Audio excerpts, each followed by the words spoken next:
Next, find out how a daredevil rallied historians into action. Then, what we know about firefighting tools then and now. And learn how to preserve wedding dresses to save time and money.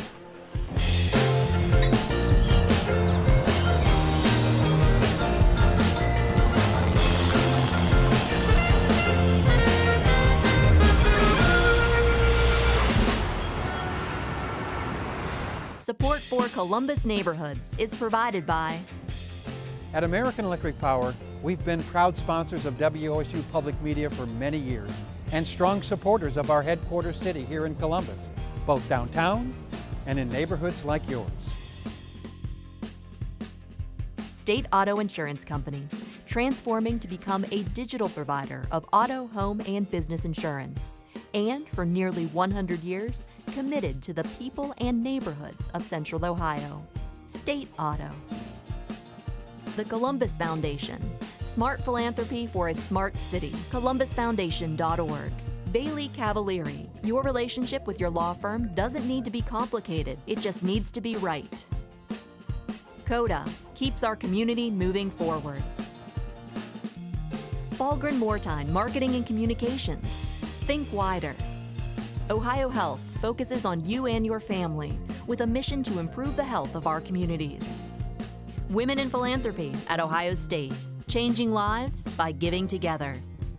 And by contributions from these and other Columbus area families who support WOSU. Thank you. We're here at the Ohio History Connection to talk about the preservation of artifacts, both big and small. Some artifacts are personal, like postcards and letters, and some, well, they were made by the devil. Now we're talking about a daredevil here, folks, not the real thing. No, Diavolo was a daredevil cyclist and part of the Sells Brothers Circus. While he was pretty big in the latter part of the 1800s, his artifacts were in danger of being sold. And that's when a group of historians got together and saved the day. Take a look. We're up against circus collectors. I do think that the bidding could be a little bit more ferocious. Con Baker was a longtime resident of the University District. He's probably one of our greatest heroes.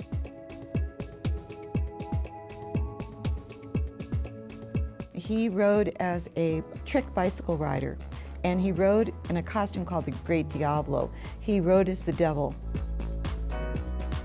He perfected the loop-de-loop riding a bicycle.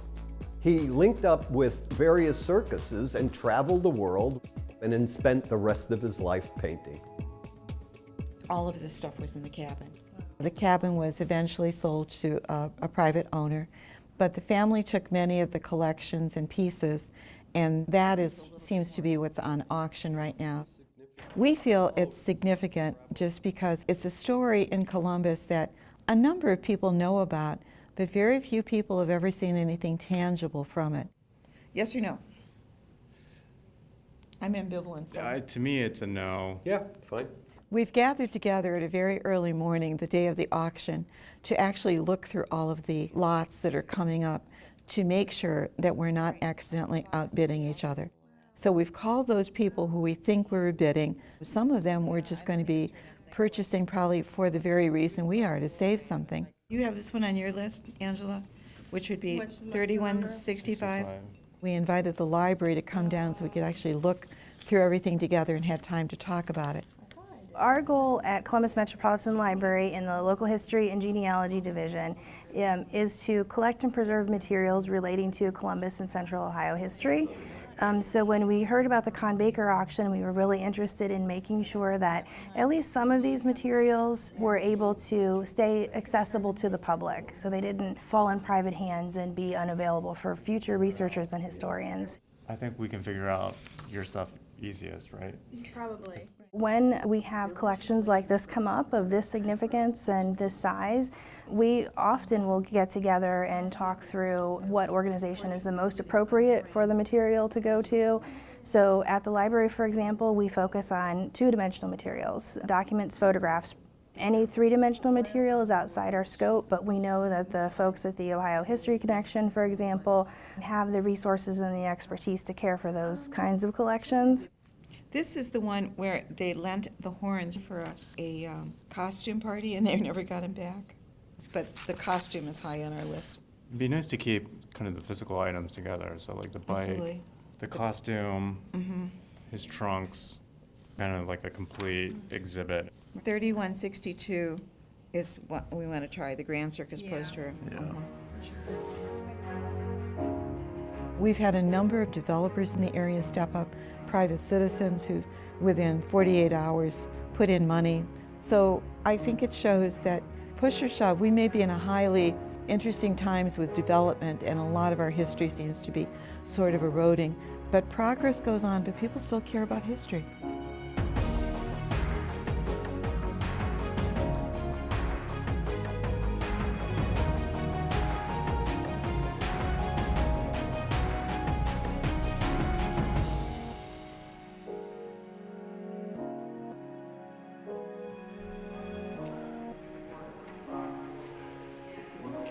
After looking at that inventory list, any expectation we had was exceeded by the magnitude of this collection. Imagine walking into a room and just being overwhelmed with painting after painting that you had seen maybe one example of, and now here is his entire collection. It was just mind-boggling.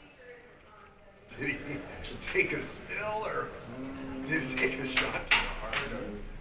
What became apparent was that there would, in certain cases, probably be a bidding war. Well, I go into the auction hall and I think, oh my goodness, there's an awful lot of material here. And in one room, there were about maybe 15 or 20 boxes that were full of letters. And I tried to go through those and I would look and there would be things like his electric bill and his gas bill. And he was a fellow that didn't throw anything away. But then I'd find a letter from like Arthur Prescott to him and I think, oh my goodness, this is a big deal. I think, well, I got to buy this just for that. Hopefully you have done your homework, looked at it, lots of cool. I will be sad to see it go. I saw the movie The Greatest Showman. That's the story of P.T. Barnum, and I just kept thinking about Con. And what a crazy thing to do at that time. 3155. This all has to do with the Loop and Diavolo. 130, 140, 150, and 60 and 70. 180, 190, and 2, and 25, and 50, and 75. 500 bid go 550. Want back in at 550. Sold 500, 129. 400, 425, 425. Sold 400 to 129. 250 I need. Don't lose it for that. Sold 225, 129. The first three items we lost to a circus collector. And I remember looking over at Matt and both of us were a little dismayed. Sold 300, 129. A big circus mural.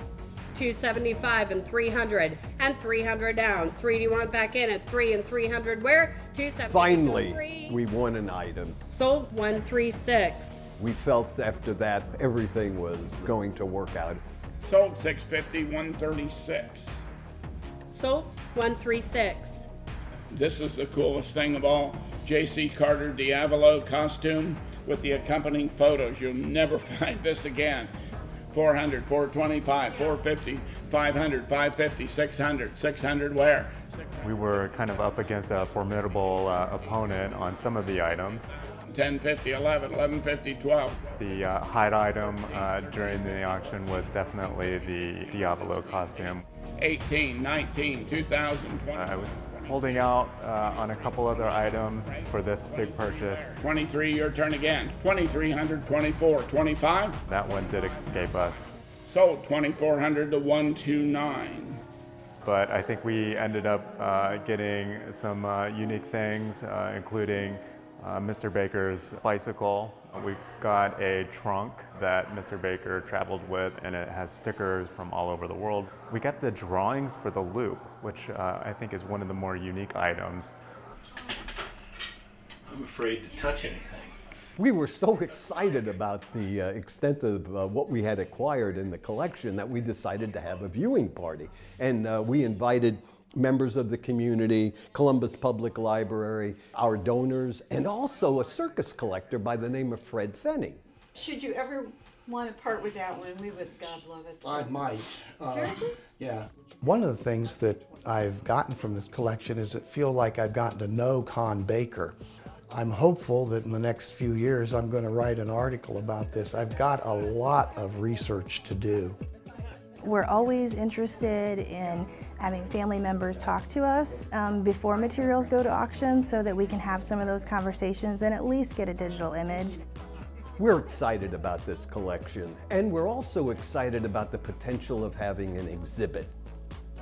My hope for this material is that it will be able to stay together and to be available for other researchers down the line.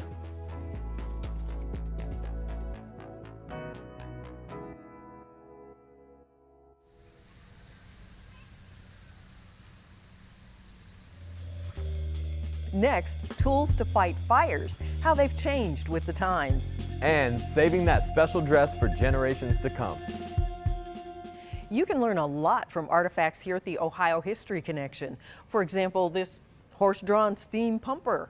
This next story is about the Central Ohio Fire Museum, a place to learn about how we fought fires back in the day. And as the wife of a firefighter, I've been interested in this topic for a long time. I just wonder if they kept any firefighter chili recipes. Well, let's find out. Today we're in downtown Columbus, right in the heart of town on North 4th Street at Chestnut. And we're going to visit the old Engine House 16, which is now the Central Ohio Fire Museum. The building was restored some years ago and actually returned to a historical condition in a restoration. And the Fire Museum has been there, supported by the local firefighters, for several years now. So I've been looking forward to this visit.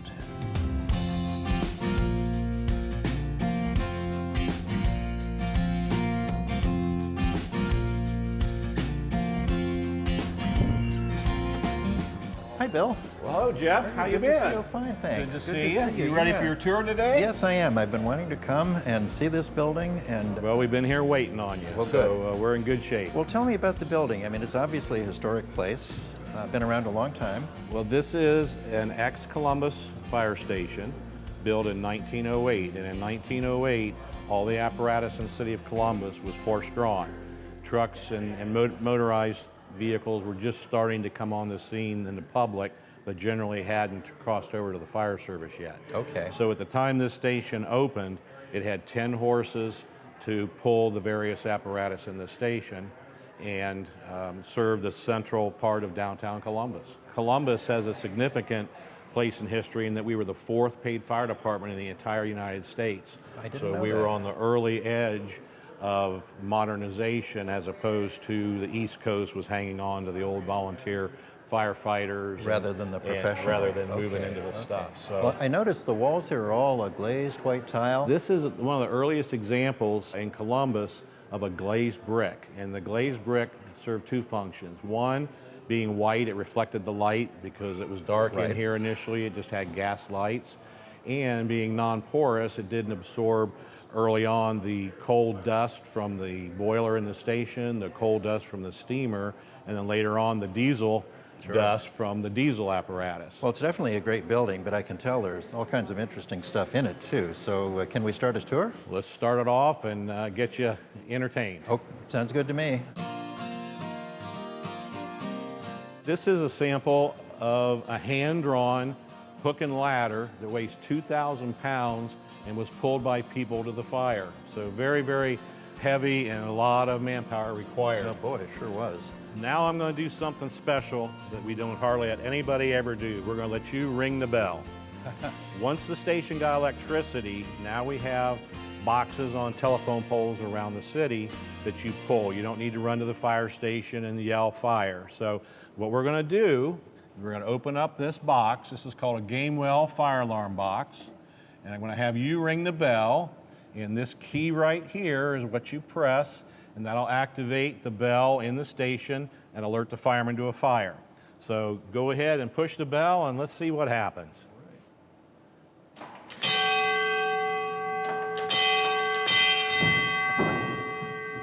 that? Whoa. Oh, man. That is how the firemen came down the pole. Oh, Now I've got to do that. You've got to do that? I want to give that a Well, try. we're not allowed to do that, but our big question is, were they upstairs working or were they sleeping? Yes. Yes, okay, the answer is yes. Yes, they were doing both. Well, let's move on to an early piece of apparatus that we actually had to do a lot of more manual labor. Okay. Look at this. This is an 1888 hand-drawn hand pumper. So as we talked earlier, the firemen had to show up, or the citizens had to show up to pump. So this is like an old-time farm water pump, except it's really, really big. So once we got into more technology and bigger cities, this wasn't sufficient to put out fires with big buildings and tall buildings. So that's when we transitioned to steam power, and steam power had a lot of advantages. It doesn't get tired, it can throw water higher, it can throw water farther. And so when this station opened in 1908, this was a steamer this size would have been here, and these crews were assigned to specific jobs, where on the hand pumper, it was just all the citizens, and basically you were pumping up and down, not a lot of organization there. right. So it was a lot more professional because they knew what they were doing and they each had separate jobs. I've seen a lot already, but there's more to see, isn't there? Well, there's a lot here to see and to appreciate, so if you want, we'll go look at some more. Onward and upward. Back here, Jeff, we can see the actual openings where the stall doors were located. And as you can see, all the dents are from the horses' hooves. When they were in the stalls with the doors closed, they would kick those doors with their feet and their metal horseshoes. And so when they put the horses back after a run, then they would close the doors, latch all the latches back, and then they'd be all ready to go for the next fire run. Well, tell me more about how the building got preserved, became the fire museum. The local union had a historical committee, and we were saving different items from around the fire department in one of the stations, which is typically how most fire museums start. We approached the city and asked for the building when we knew it was going to be vacated, and the city gave it to us for 99 years for $1. The new station was built next door in 1982. We acquired the building in 1983. And so since 1983, we've been in the process of fundraising and building and buying apparatus. So our biggest benefactors have been firefighters from the Central Ohio area, because we want to teach fire safety here as well as preserve the history of fire service in Columbus and the country. And we have programs here from preschool up through senior citizens. So we're a big asset to not only Columbus Fire Department, but all the other departments in the area that help support us. Well, this was more than I expected. I love ringing the bell, and the guys down the pole was even better. And I'm sorry we couldn't let you slide a pole, but one of these days I'll take the training. It doesn't work out real well. So. Well, thanks again. Well, thank you very much.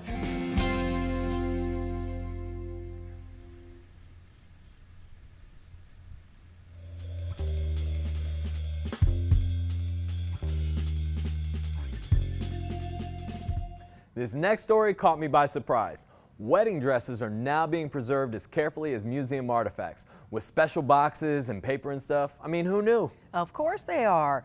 It's big business as women want to pass down their dresses to their daughters and granddaughters. But we found out here at the Ohio History Connection, you can do it yourself. Here's how.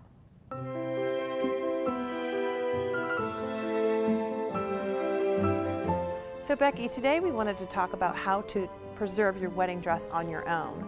A wedding dress is such an iconic piece for a bride. It's like they put all their energy and time and focus in it for the wedding, but then the next day it ends up in a box or in the closet. So I just wanted to pick your brain on some best practices of preserving your own wedding dress. Sure. So first thing with your wedding dress is to get it cleaned as soon as you can after the wedding. If you're heading out of town, maybe see if someone else can drop it off at a trusted dry cleaners. it's really not recommended that you try and wash it yourself. Most people's wedding dresses are not made of your typical cotton or synthetic fabrics. They sometimes have embellishments, like this one has all these little pearls stitched on and lace, and if you tried to wash this in your washing machine, you would destroy it.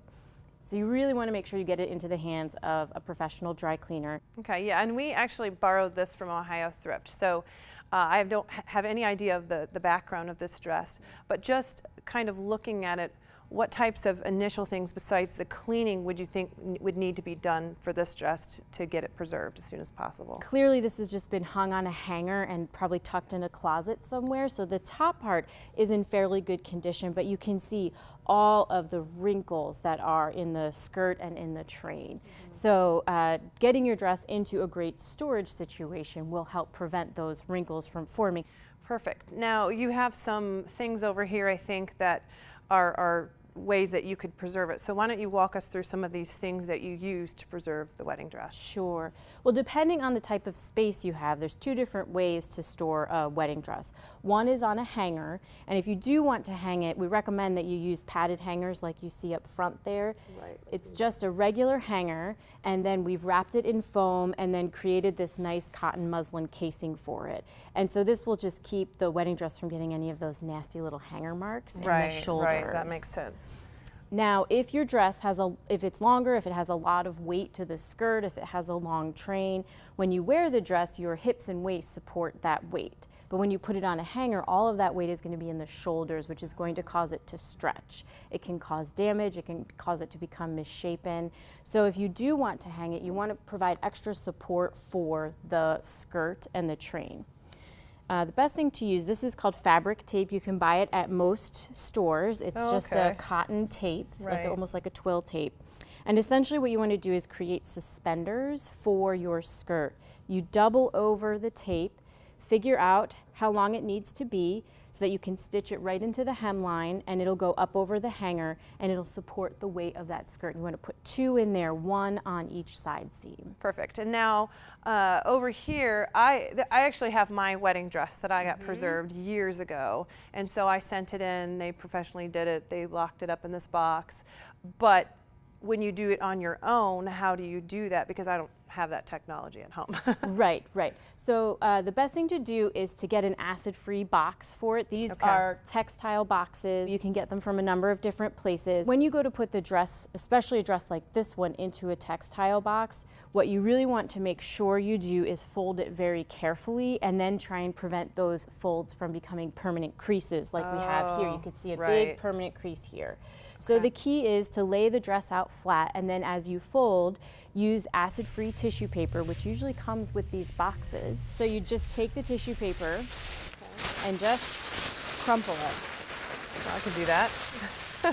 Lay it right down where you're going to fold the dress, and simply fold the dress over top of the tissue paper, and what it does is it keeps that from creating a permanent crease. Now, where do you store the box? You want to keep it away from moisture. These are not waterproof, and they do allow air in, so they're breathable. It allows the fabric to breathe, which helps to preserve it, but it does mean it's susceptible to water, to pests. So really under your bed, up tall in a closet, just really not in a basement, not in an attic, not in a garage, not anywhere you might get pests or water leaks and things like that. A good alternative to an acid-free box is a cedar chest or a hope chest. Just again, line it with acid-free tissue so that it's not right up against the wood, but just even something like that to help protect it, and something that's breathable is a great way to store it. And even preserving the dress goes beyond the physicality of preserving it. It's also preserving the legacy of the story of the dress. So talk a little bit about that. It's really helpful if you can preserve the story that goes along with your wedding dress. Think back about, is there a story about when you bought it or the day that you wore it? Write all of that down. Write down who wore it, where you bought it, when you bought it, where you got married. Have some pictures printed out with it, and just keep it in an envelope in the box with the dress. So that way it never gets separated from it, and down the road you have that actual story, and you have the story from the person who wore it, which is even better. Becky, this has been very helpful. I'm sure you get a lot of questions about preserving a wedding dress. So I hope that people take this task on for themselves. So thanks again. Oh, it was my pleasure. Thanks for being with us. And remember, you can catch all our episodes on columbusneighborhoods.org. Plus, see our stories on the WOSU mobile app. And you can follow us on Facebook, Twitter, and Instagram. We'll see you back here next week on Columbus Neighborhoods.